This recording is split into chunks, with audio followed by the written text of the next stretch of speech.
This has been in the sun or like outside in the warmth for a couple of hours. As you can see, it's grown a lot. All I've done is just take some flour and sprinkle over the top. So flour is going to be your best friend when you're working with dough, otherwise it will stick to your hands. So I'm going to rub that over that like that.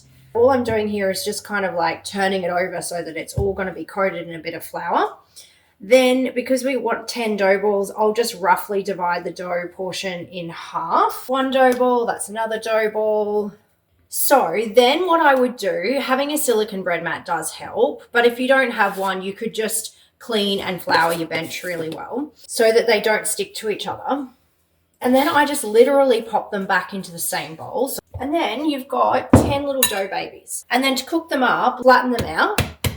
It's great if you have a rolling pin. If you've got any kind of like supplement jar or, you know, peanut butter or something like that, that's all you need. You just roll them out a little bit like this until they're reasonably thin. And remember, when you see the naan in the Indian restaurants, it's never like a perfect circle. It's usually a bit of a oblong with a bit sticking out here and everything. So, you know, keep it authentic. And then I would just pop that straight onto a nicely oil fry pan, like a medium-sized fry pan about this size if you've got one, otherwise a big one, over medium heat. And you'll cook it for about 2 minutes on one side and you'll see it bubble, like literally it'll start to bubble. That's a good time to flip. You'll see then on one side it'll be nicely kind of browned in spots, just like naan bread has those sort of browny blacky spots on it.